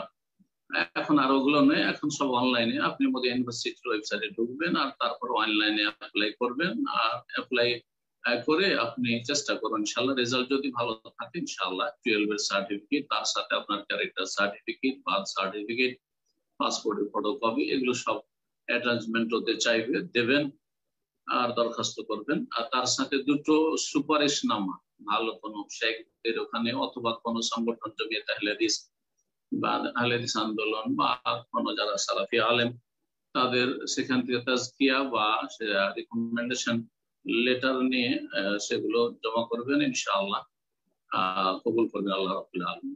আর আজকাল সৌদি আরবে তো আরো সুবিধা হয়ে গেছে। এক সময় তো শুধু মদিনা ইউনিভার্সিটিতে বিদেশিদের নিত, অন্য কোনো ইউনিভার্সিটি নিত না। এখন প্রতিটি ইউনিভার্সিটিতে কিছু না কিছু ছেলেদেরকে নেই। জেদ্দাতে অ্যাডমিশন হচ্ছে, কিং আবদুল্লাহ ইউনিভার্সিটিতে, মক্কা মুলপরে হচ্ছে, আল কাসিমে হচ্ছে, রিয়াজে হচ্ছে, এমনকি দাম্মামে বাংলাদেশে একটা ছেলে, দাম্মামে আমার ছেলের সাথে লেখাপড়া করলো, এসে আছে, গত 2 বছর আগে এসেছে, জুনিয়র আমার ছেলের। তো কথা হচ্ছে যে সারা পৃথিবী থেকে এখন যে কোনো ইউনিভার্সিটিতে 2-4টা করে ছেলেদেরকে নিচ্ছে। আপনি একাধিক ইউনিভার্সিটিতে অ্যাপ্লাই করেন। কিং খালেদ ইউনিভার্সিটি আবহা, সেখানে অনেক বাংলাদেশের ছেলেরা আসছে। তো সেখানেও চেষ্টা করতে পারেন। আল্লাহ যেন সহজ করে দেন, আল্লাহ যেন কবুল করেন। জি আমিন, জাযাকাল্লাহ খায়ের। এরপর যা প্রশ্ন করবেন মোহাম্মদ আরিফ, আপনি প্রশ্ন করুন। আসসালামু আলাইকুম ওয়া রাহমাতুল্লাহি ওয়া বারাকাতুহু। জি শাইখ, আমার প্রশ্ন হচ্ছে, বেশ অনেক বছর আগেই এক অমুসলিম স্বর্ণকারের কাছ থেকে কিছু অলংকার তৈরি করা হয়েছিল। তো কিছু অর্থ পরিশোধ করা হয়েছিল, কিছু বাকি ছিল। তো আমরা সেই এলাকা থেকে চলে আসার পর আর কি এই বেশ কয়েক বছর আগে থেকে সেই স্বর্ণকারকে খোঁজাখুঁজি শুরু করি সেই বাকি অর্থ পরিশোধের জন্য, কিন্তু কোনোভাবেই তার মানে পরিচয় দিয়ে, নাম দিয়ে তাকে খুঁজে পাওয়া যাচ্ছে না। তো এখন যদি মুসলিম হতো তাহলে তো তার পক্ষ থেকে ওই পরিমাণ অর্থ, আসলে কি পরিমাণ অর্থ ছিল সেটাও ভালো করে মনে নাই যে কি পরিমাণ বাকি ছিল। তো মুসলিম হলে তার পক্ষ থেকে তো দান করে দেওয়া যেত, যেহেতু তিনি অমুসলিম, এক্ষেত্রে কি করব? ধন্যবাদ শেখ। মুসলিম হলে দান করা যাবে, অমুসলিম হলে দান করা যাবে না এমন কথা নাই।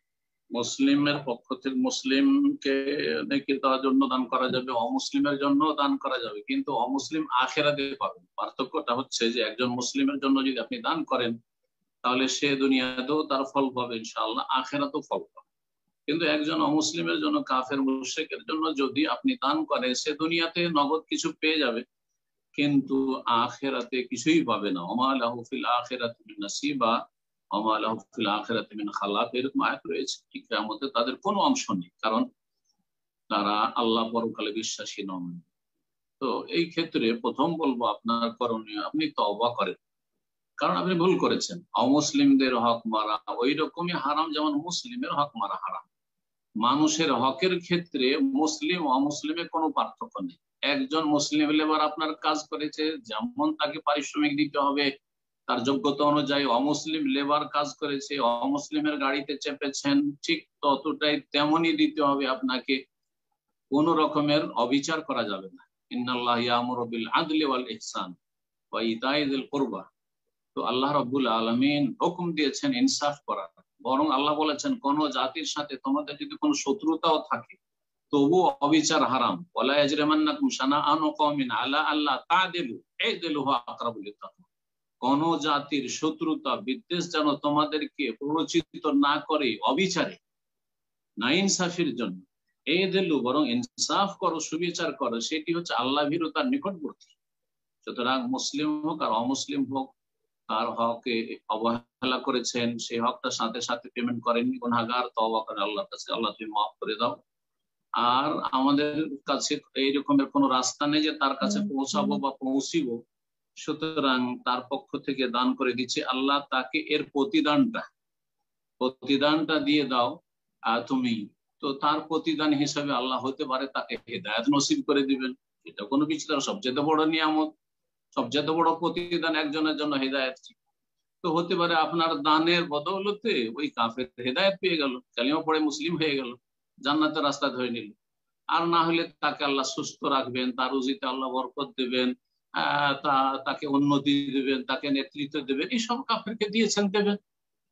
কাফের যারা শাসক, অনেক শাসক আছে জনকল্যাণমূলক কাজ করছে, আল্লাহ তাদের দুনিয়াতে অনেক কিছু দিয়েছে, টিকিয়ে রেখেছে।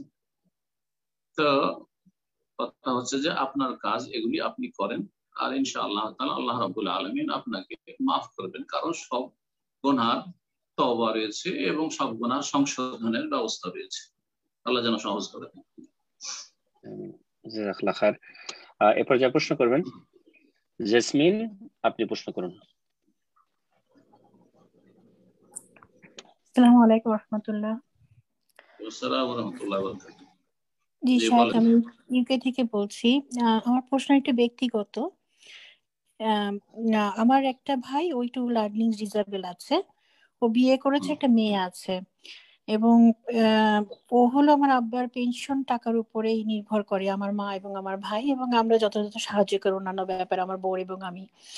এখন কথা হলো যে ওর ভাইয়ের বউ, ও থাকে না ওর সাথে, খুবই মানে বাবার বাড়িতেই থাকে, আমরা অনেক ফোর্স করে আনি, তারপরে চলে যায়। কিন্তু ওর বাবার বাড়ি থেকে এখন টাকা ক্লেম করে, প্রতি মাসে মাসে টাকা ক্লেম করে। এখন যে টাকা ক্লেম করে, এটা যদি ও দিয়ে দেয়, যেহেতু ওর হক আছে, দিয়ে দেয়, তাহলে ও আমাদের উপর বোঝা হয়ে যায়। এই ক্ষেত্রে করণীয় কি, আমি মানে একটু জানতে পরামর্শ চাচ্ছি। জাযাকাল্লাহ খায়ের। বিয়ে করেছে আপনার ভাই, ওর স্ত্রী ওর কাছে আসে না, বাবার বাড়ি থাকে। জি, এখন সেখানে থেকে সে ভরণ পোষণ চায়, সেখানকার খরচ খরচা চায়, যেটা এর জন্য বহন করা কষ্টকর। এই ক্ষেত্রে করণীয় কি? স্ত্রীর জন্য ফরজ যে স্বামীর আনুগত্য করবে। স্বামীর বৈধ কাজে জায়েজ যতগুলি কথা কাজ রয়েছে সব ক্ষেত্রে আনুগত্য করবে। আর শরীয়তের যেগুলো ফরজ ওয়াজিব আছে আনুগত্য তো করতে হবে। এমনকি জায়েজ কথাও যদি স্বামী বলে তো স্ত্রীকে সেটা মেনে নাও ফরজ। একমাত্র হারাম নাজায়েজ কোনো কথা বললে মানবে না। এখন স্বামী নিজের ঘরে আসতে বলছে, সে আসছে না, এটা গুনাহের কাজ করছে, তার চলে আসা উচিত। আর যদি এমন কোন চুক্তি হয় যে না আমি আসবো না, অথবা সে অবাধ্য, চুক্তি নয় কিন্তু অবাধ্য, সে আসবো না, আমি আমার বাবার বাড়ি থাকবো, তুমি মাঝে মাঝে দেখা সাক্ষাৎ করো, অথবা আমি তোমার সাথে মাঝে মাঝে দেখা সাক্ষাৎ করবো, কিন্তু আমি তোমার বাড়িতে থাকবো না, তোমার কাছে থাকবো না, তোমার বাবার সাথে থাকবো না, এইরকম যদি বলে, তাহলে শরীয়তের বিধান হচ্ছে যে সে ভরণ পোষণ পাবে না, সে বাসা ভাড়াও পাবে না, যেহেতু তার বাবার বাড়ি থাকছে, আর সে খাওয়া খরচও পাবে না, কারণ সে স্বামীর অবাধ্য। জি, এটা হচ্ছে শরীয়তের বিধান। বাকি পশ্চিমা বিধান আপনাদের কি আছে সেটা তখন তাদের আইনের বিষয়, সেটা ভিন্ন বিষয়। কিন্তু শরীয়ত হচ্ছে যে স্বামীর আনুগত্য করতে হবে, স্বামীর ঘরে থাকতে হবে এবং স্বামীর ওপর ফরজ তার বাসা ভাড়া দেওয়া এবং তার খাওয়া খরচ দেওয়া, তার বস্ত্র দেওয়া, তার চিকিৎসা দেওয়া ইত্যাদি ইত্যাদি। জি তো ইনশাআল্লাহ এই পর্যায়ে প্রশ্ন করবেন ফরহাদ উদ্দিন আহমেদ। আপনি প্রশ্ন করুন। আসসালামু আলাইকুম ওয়া রাহমাতুল্লাহি ওয়া বারাকাতুহু। ওস্তাদজি, আমি বাংলাদেশ থেকে বলতেছি। জি বলেন। ওস্তাদজি, আমার প্রশ্নটা হচ্ছে যে স্বেচ্ছায় রক্তদান সম্পর্কে শরীয়ত কি বলে, এই সম্পর্কে জানতে চাচ্ছি। আসসালামু আলাইকুম। স্বেচ্ছায় রক্তদান সম্পর্কে শরীয়ত কি বলে? রক্তদান করা ভালো, ভালো কাজ, সওয়াবের কাজ। জি, রক্তদান করা সওয়াবের কাজ, কিন্তু রক্ত বিক্রি করা জায়েজ না। রক্ত বিক্রি করা জায়েজ নয়। রক্ত বিক্রি করলো না, কিন্তু কোন কোন সংস্থায় এমনটা আছে ব্লাড ব্যাংকে যে ওরা রক্তদানে উৎসাহিত করার জন্য স্পেশাল কিছু গিফট রাখে, আর সেই স্পেশাল গিফটের লোভে রক্তদান করে, সেটাও জায়েজ না। সেটা এক রকমের রক্ত বিক্রি করা। সুতরাং এই রকমের যদি কোন রকমের প্রলোভন না থাকে অথবা রক্ত বিক্রি করা না হয়, আর ফ্রিতে আল্লাহর রাস্তায় আল্লাহ সন্তুষ্টির জন্য জনকল্যাণমূলক কাজে আপনি অংশ নেওয়ার জন্য রক্তদান করলেন, সেটা মুসলিমদের ক্ষেত্রে হোক মুসলিমদের ক্ষেত্রে হোক, আপনি ব্যাংকে দিলেন, সেখান থেকে কি করে না করে তারা বুঝে, তো সেটা ভালো কাজ আশা করি। আল্লাহু আকবার। জি জাযাকাল্লাহ খায়ের। এরপর যা প্রশ্ন করবেন তানভীর ইকবাল, আপনি প্রশ্ন করুন।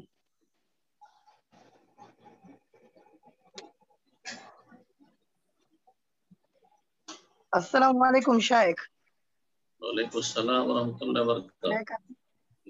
বলেন। শায়েখ, আপনাকে আমি আল্লাহর জন্য অনেক ভালোবাসি। খুব খারাপ লাগে যখন শায়েখ আপনার বিরুদ্ধে জামাতি ইখওয়ানি খারেজিরা আপনার বিরুদ্ধে যখন কথা বলে, শায়েখ খুব কষ্ট লাগে। সালাফি আলেমদের মধ্যে সহিহ আকীদা আলেমদের মধ্যে সবচেয়ে প্রাধান্য দেই আমি আপনাকে। এখন শায়েখ বিষয়টা হচ্ছে, শায়েখ আমার দাদা মারা গেছে গত 4 বছর আগে। তো উনি একেবারেই নামাজ পড়তেন না, ঈদের নামাজ পর্যন্ত পড়তেন না। তো আল্লাহ মাফ। এখন তার জন্য কি দোয়া করা জায়েজ হবে আমার জন্য? 5 ওয়াক্ত সালাত পড়তেন না?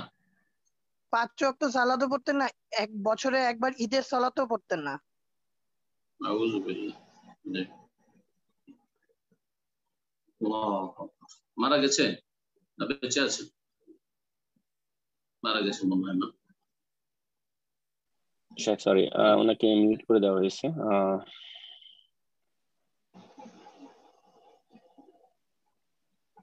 যে উত্তর দিয়ে দিই সমস্যা। জি ইনশাআল্লাহ শায়েখ সম্ভবত মারা গেছে, তাই তো বলছেন উনি আর কি, খেয়াল করতে পারিনি। জি জাযাকাল্লাহ খায়ের। জি প্রশ্ন করেছেন ভাই, বড় দুঃখজনক। প্রথম কথা বলছি, যারা আমাকে গালিগালাজ করছে তাদের গালগুলো তাদের দিক ফিরে যাচ্ছে, আমার কিছু হয়নি। রাসূলুল্লাহ সাল্লাল্লাহু আলাইহি সাল্লামকে মক্কার কাফেররা মুজাম্মাম বলতো, হ্যাঁ, সাহাবী বলতো, বেদিন বলতো। জি, মুজাম্মাম নিন্দনীয় বলতো। কিন্তু নবী করিম সাল্লাল্লাহু আলাইহি সাল্লাম খুশি হতেন, সাম্মানিল্লাহু মুহাম্মাদ, আল্লাহ আমাকে প্রশংসিত মুহাম্মদ নাম দিয়েছেন। আর এরা কাফেররা মুজাম্মাম বলে, এদের বলাতে কি হয়? তো কথা হচ্ছে যে আলহামদুলিল্লাহ কোরআন সুন্নাহর পথে আছি, কোরআন সুন্নাহর দাওয়াতের কাজে আছি, ভুলের ঊর্ধ্বে কেউ নাই, কিন্তু আলহামদুলিল্লাহ যথাসাধ্য পড়াশোনা করে বলার চেষ্টা করি। আর তারপরেও যারা বড় বড় আইম্মা ইকরাম তাদের ভুল হয়েছে, আমি কখনো নিজেকে ভুলের ঊর্ধ্বে মনে করি না। আলহামদুলিল্লাহ নিজেকে দুর্বল মনে করি, আর সবসময় পড়াশোনা করি, সারা জীবনটা পড়াশোনাই আলহামদুলিল্লাহ পেশা আমার। আর আমাকে গাল দিলে সাধারণত বদদুয়া দিই না, কিন্তু আমি আজকে একটা কথা বলে দিই যে অনেকে গাল দেয় আমার বাপ মা সহ, তখন তাদেরকে আমি বদদুয়া দিয়েছি। এবং যারা খুব সীমা লঙ্ঘন করে গাল দিতে গিয়ে, গালিগালাজ সীমা লঙ্ঘন করে, তাদেরকে বদদুয়া দিই, মাঝে মধ্যে বদদুয়া দিই। এবং আলহামদুলিল্লাহ আল্লাহ তাদেরকে সর্বনাশ করেছে, দুনিয়ার ক্ষেত্রে ক্ষতিগ্রস্ত। এসব করে তারা কিছুই করতে পারছে না। আলহামদুলিল্লাহ তাদের শেষ পরিণাম যা মিশরে হয়েছে, তাই ভারত বাংলাদেশে আর পাকিস্তানে তাদের পরিণাম ভালো না। তাদের খারেজিদের আর এই শিয়া প্রেমীদের পরিণাম ভালো না। আল্লাহ রাব্বুল আলামিন এদের সকলকে লাঞ্ছিত করুন। এবং কোরআন সুন্নাহর অনুসারী যারা যে যেখানে আছেন আলেম ওলামা, আল্লাহ তাদের সকলের হেফাজত করেন এবং তাদের অনিষ্টকে দিয়ে তাদের আল্লাহ রাব্বুল ক্ষতিগ্রস্ত। প্রশ্ন করেছিলেন যে বড় দুঃখজনক, সম্ভবত দাদা সম্পর্কে বললেন, যেই হোক, দাদা হোক বা কেউ হোক, যে তিনি 5 ওয়াক্ত পড়তেন না, জুমাও পড়তেন না, এমনকি ঈদের সালাত পড়তেন না, এমনও মুসলিম আছে। এই হয়তো প্রথম শুনলাম। কারণ আমাদের দেশের মুসলিমরা, বাঙালি মুসলিম, অন্তত জুমাটা পড়ে, টুপি টাপি পাঞ্জাবি লাগি মনে করে জুমাটা পড়লে মুসলিম থাকতে পারে, জুমাটা পড়ে বাঙালি মুসলিম। আর ঈদটা তো পড়ে, কারণ ঈদে খুশি কোলাকুলি করতে হবে, দেখা সাক্ষাৎ করতে হবে মানুষের সাথে, আনন্দ ফুর্তি করতে হবে, তো ঈদটা পড়ে। কিন্তু এই আজব মুসলিম ছিল যে ঈদও পড়তো না, জুমা পড়তো না, আর 5 ওয়াক্ত সালাতও পড়তো না। সঠিক মতে 5 ওয়াক্ত সালাত যে পড়ে না সে বড় কাফের, তার জন্য দোয়া মাগফিরাত করা জায়েজ নয়। শেখ ইবনে উসাইমিন রাহমাতুল্লাহ আলাইহি কিতাব হুকম তারিকিস সালাত, সালাত পরিত্যাগকারী বা সালাত ত্যাগকারী বিধান, যা আমি অনুবাদ করেছি, তাতে স্পষ্ট করা হয়েছে দলিল সহ। আর এই বিষয়টি তার আগে ইবনুল কাইয়িম রাহিমাহুল্লাহ স্পষ্ট করেছেন, ইবনে তাইমিয়া রাহিমাহুল্লাহ স্পষ্ট করেছেন। কিন্তু বিষয়টিতে ইখতিলাফ হয়েছে, বিষয়টিতে ইখতিলাফ যে বেনামাজি বড় কাফের না ছোট কাফের। কাফের শব্দগুলো হাদিসে এসেছে, সুতরাং কাফের সবাই বলছে, কিন্তু ছোট কাফের না বড় কাফের। তো ছোট কাফের যদি হয় তাহলে ফাসিক। তো নবী কারীম সাল্লাল্লাহু আলাইহি ওয়াসাল্লাম কিন্তু কাফারা বলেছেন। তো যারা বলছে যে না ছোট কাফের, কুফরুন দুনা কুফর, এটি হচ্ছে বড় কুফরের নিচের স্তরের কুফরি, তাদের মতে তাদের জন্য দোয়া করা যেতে পারে, কিন্তু আল্লাহ রাব্বুল আলামিনের কাছে সত্যি যদি সে বড় কাফের হয়।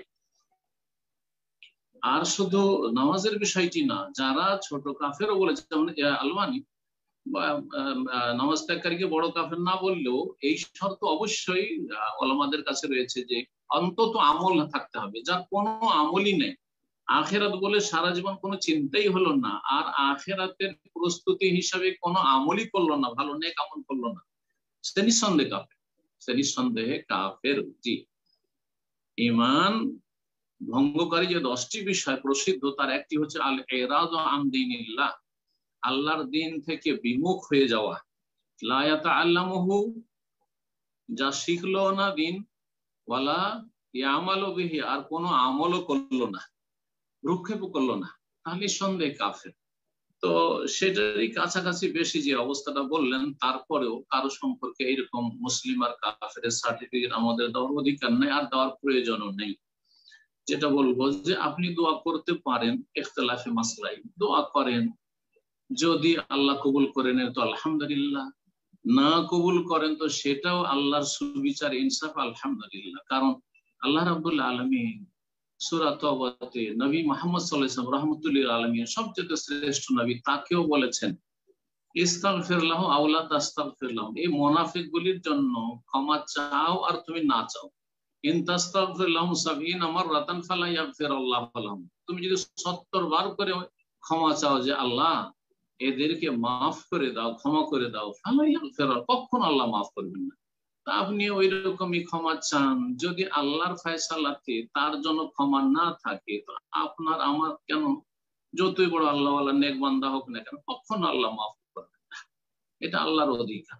কিন্তু যদি সে ক্ষমাযোগ্য হয় তো আল্লাহ মাফ করতে পারেন, আযাবের পরে, শাস্তির পরে মাফ করতে পারেন। সুতরাং আমি বলবো না যে দোয়া করিয়েন না, দোয়া করেন, দোয়া কবুল হলে আলহামদুলিল্লাহ, আর না হলে আলহামদুলিল্লাহ। কারণ আপনি জানেন না যে ইন্তেকালের পূর্ব মুহূর্তে হতে পারে যে সে তওবা করেছে, হতে পারে যে তার অন্তরটা আল্লাহর দিকে ফিরে এসেছে। মান কানা আখিরু কালামিহি লা ইলাহা ইল্লাল্লাহ দাখালা জান্নাহ, সর্বশেষ কালেমা যদি লা ইলাহা ইল্লাল্লাহ, শুধু মৌখিক নয়, অন্তরে বিশ্বাসের সাথে আর অনতপ্ত লজ্জিত হয়ে আর খালেস অন্তর নিয়ে নিষ্ঠার সাথে যদি হয়ে থাকে, সিদকাম মিন কালবি, অন্তরের সততার সাথে যদি হয়ে থাকে, তো দাখালা জান্নাহ, জান্নাত একসময় তো যাবেই, প্রথম খানে না গেলেও শাস্তি পেয়েও যেতে পারে। তো দোয়া করতে থাকেন, আল্লাহ মাফ করলেন ভালো, না মাফ করলেও আল্লাহ রাব্বুল আলামিন সেটি হক, আপনার কাজ আপনি করুন, আল্লাহু তাআলা আলাম। জাযাকাল্লাহ খান। তো এই পর্যায়ে প্রশ্ন করবেন সোহানা খান, আপনি প্রশ্ন করুন। আসসালামু আলাইকুম শাইখ। আসসালামু আলাইকুম ওয়া রাহমাতুল্লাহি ওয়া বারাকাতুহু। জি শাইখ, আমি হচ্ছে আগের সপ্তাহে একটা প্রশ্ন করেছিলাম, কিন্তু প্রশ্নটা মানে আমার বলতে হয়তো ভুল হয়েছিল বা আপনি বুঝতে ভুল করছিলেন, সেটা একটা প্রশ্ন আছে, আর আজকের সপ্তাহে একটি প্রশ্ন আছে। কি আগেরটা কি? জি, আগেরটা হচ্ছে আমি আপনাকে রফাইদান সম্পর্কে জিজ্ঞাসা করেছিলাম, ওখানে আমার রফাইদান সম্পর্কে প্রশ্ন ছিল না। আপনার অনেকগুলো ভিডিও দেখছিলাম আমি, সেখানে আপনি বলেন যে তাশাহুদ পড়ে আল্লাহু আকবার বলে উঠে আবার আল্লাহু আকবার বলে হাত বাঁধতে হবে, নাকি একবার আল্লাহু আকবার বলাই যথেষ্ট। এটা আমার আগের সপ্তাহের প্রশ্ন। আর আজকের প্রশ্ন একবার হচ্ছে আল্লাহু আকবার যথেষ্ট, আল্লাহু আকবার বলে উঠবেন, রফাইদান করবেন। জি। জি, আর আমার হচ্ছে আজকের প্রশ্ন হচ্ছে আমার কাকির বাবা হারিয়ে গেছে আজকে 14 দিন। তো সেজন্য আমরা কাকিকে বলেছিলাম যে হচ্ছে ইস্তেখারা নামাজ পড়তে। তিনি 7 দিন ইস্তেখারা নামাজও পড়েছেন। তিনি স্বপ্নে আবছা আবছা তার বাবাকে দেখতেও পান। তিনি হচ্ছে হুজুরের কাছে গিয়েছিলেন, কিন্তু আমরা বলেছি যে হুজুর যেহেতু কুফরি করে, জিন বশ করে আমাদের জানা মতে, তাই তাদের কাছে যাইতে আমরা মানা করেছিলাম। এবং হুজুর তাকে হচ্ছে দুইটা তালা দিয়েছিলেন যে পানিতে ফেলানোর জন্য। তিনি আমাদের কথা শুনে আলহামদুলিল্লাহ ওই তালা আবার হুজুরকে ফেরত দিয়ে এসেছেন, কিন্তু এখনো তার বাবার খোঁজ পাওয়া যায় নাই। আমাদের এখন করণীয় কি?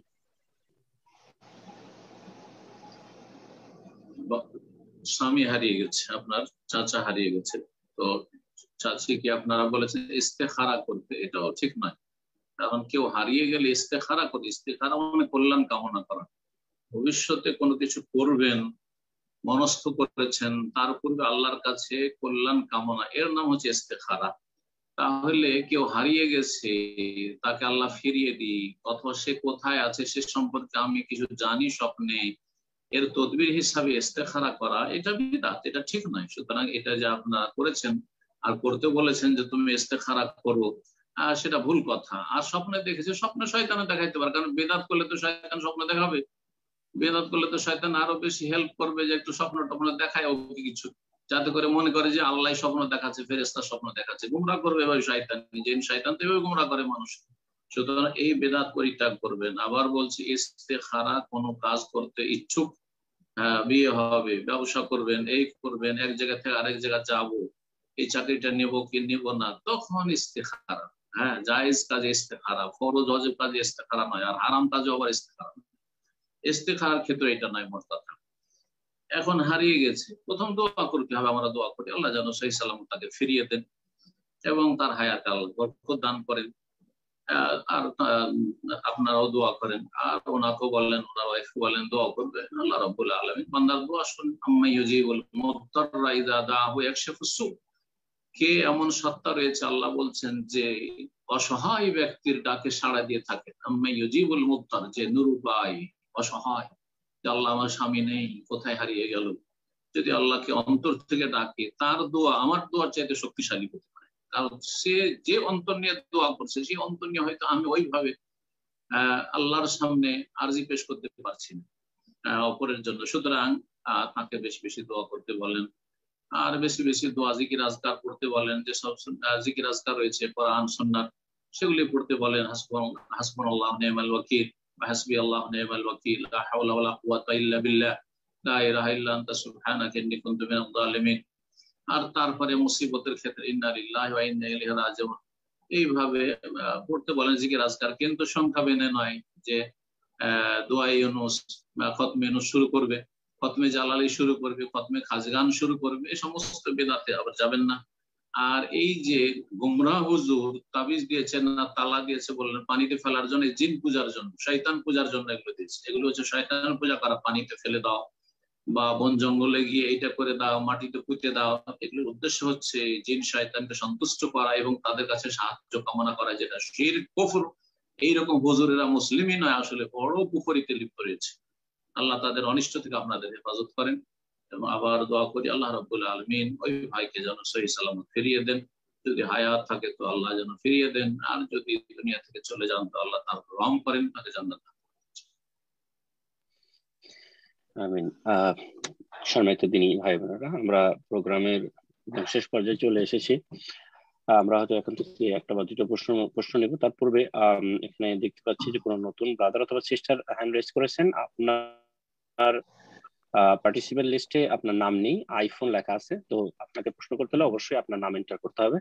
আপনার পার্টিসিপেন্টে ক্লিক করার মাধ্যমে মির পাশে আইফোন যারা আছে আপনার নামটা এন্টার করুন এবং এটা সাবমিট করলে আপনার প্রশ্নটা নিতে পারবো ইনশাআল্লাহ। তো এরপর যা প্রশ্ন করবেন রাজু, আপনি প্রশ্ন করুন।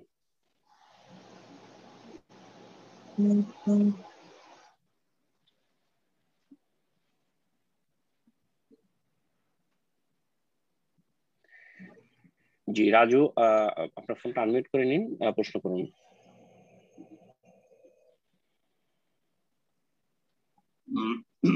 আসসালামু আলাইকুম শাইখ। জি আসসালামু আলাইকুম, জি বলেন। জি শাইখ, আমার প্রশ্ন হচ্ছে, আমার নাম আজিজুল হাকিম রাজু। এখন আমার নাম এটা বিভিন্ন সার্টিফিকেট এই নাম দেওয়া, তো এই নামে কি কোনো সমস্যা আছে? মানে আজিজুল হাকিম রাজু। আজিজুল হাকিম, হাকিমের আজিজ, আজিজুল হাকিম মানে হাকিমের আজিজ। আল হাকিম তো আল্লাহর নাম, আল হাকিম বিজ্ঞানময় প্রজ্ঞাবান আল্লাহর নাম। আর আজিজের কয়েকটি অর্থ হয়, একটি অর্থে আল্লাহর নাম সেটা হচ্ছে আল আজিজ মানে সর্বজয়ী বা মহাপরাক্রান্ত, তো এই অর্থে ইজ্জত থেকে আজিজ, তো এটা আল্লাহর নাম। তাহলে আজিজুল হাকিম এইরকম অর্থে এই নাম ঠিক নয়, কিন্তু আজিজ মানে প্রিয় হয়, আজিজ মানে ডেয়ার, ডেয়ার প্যাসেঞ্জার, আজিজের রাকেট। ইংলিশে যখন ডেয়ার প্যাসেঞ্জার বলছেন, আরবরা ওখানে পাশাপাশি লেখা আছে দেখবেন এখানকার স্টেশনে অথবা এয়ারপোর্টে, আজিজিয়ার রাকেট। হ্যাঁ, আজিজ মানে আমার প্রিয়, আজিজ মানে আমার প্রিয়, আজিজুল হাকিম মানে হাকিমের প্রিয়, আল হাকিম আল্লাহ, আল্লাহর প্রিয়। তো এই অর্থ হইলে আপনার নাম ঠিক আছে, তাহলে এক অর্থে আল্লাহ আপনার নামটা ঠিক আছে। আর আরেকটি অর্থ যদি নেওয়া যায় আজিজের, তো আপনার নামটি ঠিক নয়। সুতরাং এই নাম যদি পরিবর্তন করা সম্ভব হয় তো পরিবর্তন করে নেবেন। আর যদি সার্টিফিকেট ডকুমেন্টস তৈরি হয়ে গেছে সেগুলি অ্যাফিডেভিট করেও আর কারেকশন করা যাবে না, তাহলে ওই অবস্থায় রেখে দেন। কিন্তু আপনি যেখানে বসবাস করেন গ্রামে বা শহরে আশেপাশে আত্মীয় স্বজনদের মাঝে, সেখানে আপনি নামটা বদলে নেন আর বলেন যে এই নাম আমি বদলে নিয়েছি, এই নাম আমরা চেঞ্জ করে নিয়েছি, আমার নাম আর আজিজুল হাকিম বলে ডাকবে না, শুধু আজিজ বলে ডাকো, শুধু আজিজ বলে ডাকো, আর না হলে আব্দুল হাকিম বলে ডাকো। এইভাবে যে কোনো নাম, আব্দুল্লাহ যে কোনো নাম ভালো নয়, পরিবর্তন করে নিতে পারে। আর রাজু নাম হচ্ছে ডাক নাম, এর অর্থ আমি জানি না, বাংলায় দেখে নেবেন কি রাজু মানে কি, রাজ থেকে রাজু না, এমনি আমাদের দেশীয় নাম এটা, এর কোনো অর্থ আর কিছু নেই।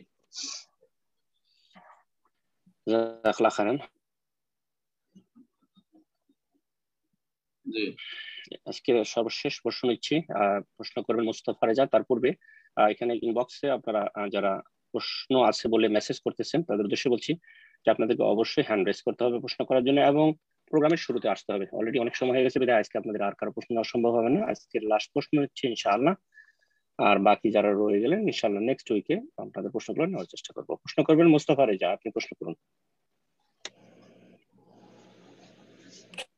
আসসালামু আলাইকুম শেখ, আমি মুস্তাফা রেজা বলছি হিউস্টন টেক্সাস থেকে। আমার একটাই প্রশ্ন ছিল, যেটা আমি একটা সমস্যার মধ্যে আছি অনেকদিন ধরে, প্রায় 3-4 বছর হয়ে গেল।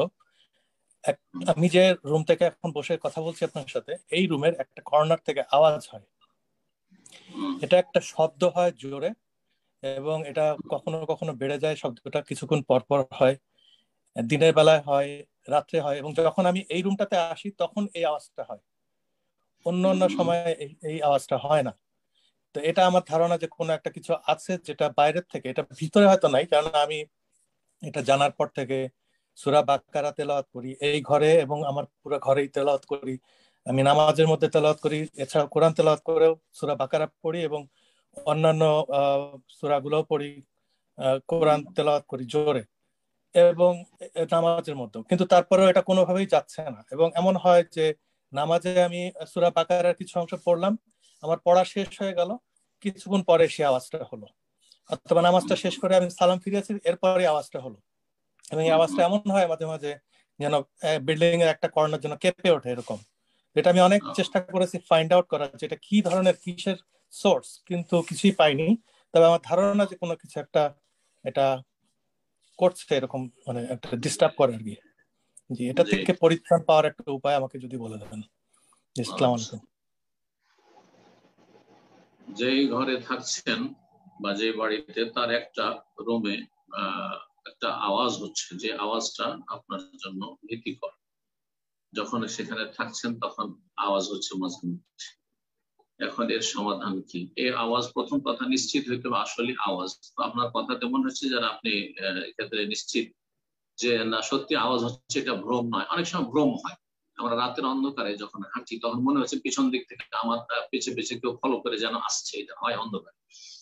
তো এই অনেক সময় ভ্রম হয়ে থাকে, তাদের মন দুর্বল, যাদের অন্তরে ভীতি ভয় কাজ করে, তাদের এরকমটা হয়। তো আলহামদুলিল্লাহ এটা নয়, এটা একটা ভালো জিনিস।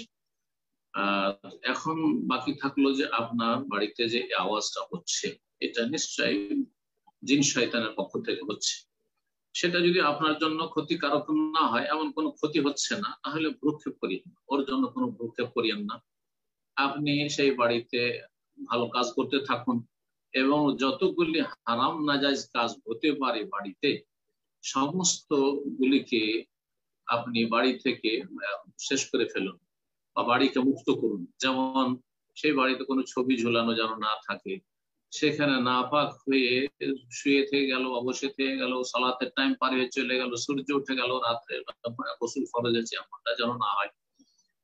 এইরকমই সেখানে যেন নোংরা ছবি টবি না, ফিল্ম দেখা না হয়, গান বাজনা না হয়। হারাম থেকে বাড়িটাকে মুক্ত করেন, কারণ যেখানে এইসব হারাম গুলি থাকে সেখানে শয়তান নিজের আসর জমে এবং আধিপত্য কায়েম করে ফেলে। তো আপনাকে এখানে পজিটিভ নেগেটিভ দুটো দিক খেয়াল করতে হবে। ভালো কাজগুলি করতে হবে আপনার বাড়িতে, আর যতগুলি নাজায়েজ হারাম কাজ রয়েছে বাড়িতে, পারিবারিক ভাবে হয়ে থাকে অনেকের বাড়িতে, সেগুলি থেকে বাড়িকে মুক্ত করতে হবে। তারপরে যে কাজটি করতে হবে, আপনি করছেন বলছেন, সেটা হচ্ছে সূরা বাকারা বেশি বেশি তেলাওয়াত করতে হবে। নবী সাল্লাল্লাহু আলাইহি ওয়াসাল্লাম সহিহ বুখারীর হাদিস, কখনো সে কথা মিথ্যা হইতে পারে না, অবাস্তব হইতে পারে না। ত্রুটি আমার মধ্যে আপনার মধ্যে থাকতে পারে, আমার আমলে আপনার আমলে ত্রুটি থাকতে পারে, কিন্তু নবী সাল্লাল্লাহু আলাইহি ওয়াসাল্লাম হাদিসে কোনো ত্রুটি নেই। ইন্নাশ শায়তানা ইয়ানফিরু মিনাল বাইত আল্লাযী ইউকরা ফীহি সূরাতুল বাকারা, নিশ্চয় শয়তান পলায়ন করে সেই বাড়ি থেকে যেই বাড়িতে সূরা বাকারা তেলাওয়াত করা হয়।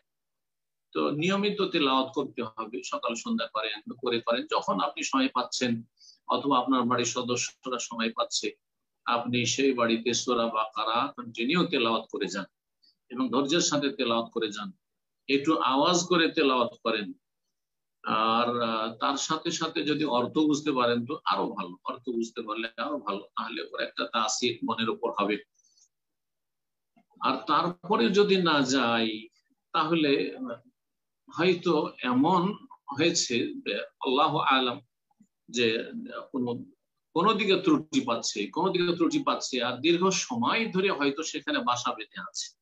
শয়তান হয় কি, বা জিনেরা খালি জায়গায় বসবাস করে, যেখানে জনশূন্য পায় সেখানে বসবাস করে। যে বাড়িটা হয়তো তৈরি হওয়ার পরে দীর্ঘ সময় খালি পড়ে থেকেছে নতুন অবস্থায়, অথবা মাঝখানে কেউ সেখানে বাস করতো না, ভাড়াটিয়া লোক চলে গেছে, আর তারপরে সেই বাসাগুলি খালি থেকে গেছে দীর্ঘ সময়, তখন সেখানে শয়তান বসবাস শুরু করে দেয়। শয়তান যেখানে বসবাস শুরু করে দেয়, সেখানে মানুষ যখন বসবাস শুরু করে, প্রথম মানুষকে ডিস্টার্ব করে, যে দেখি তাড়িয়ে দিতে পারি কিনা। যদি তাড়াতে না পারে, তখন তারা কিন্তু মানুষের কাছে দুর্বল, মুমিনের কাছে দুর্বল, সুতরাং তারা তখন পলায়ন করে। তো আল্লাহ রাব্বুল আলামিন যেন তৌফিক দান করেন।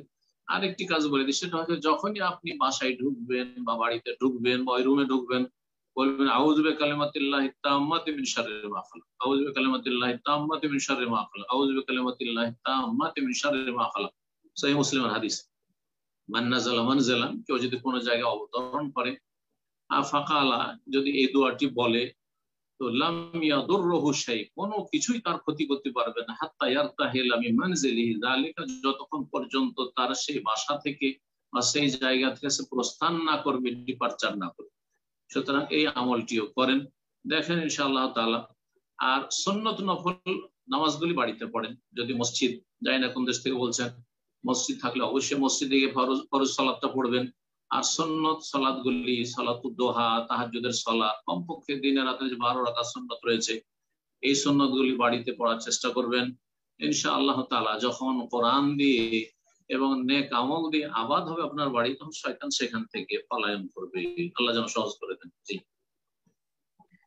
আমিন।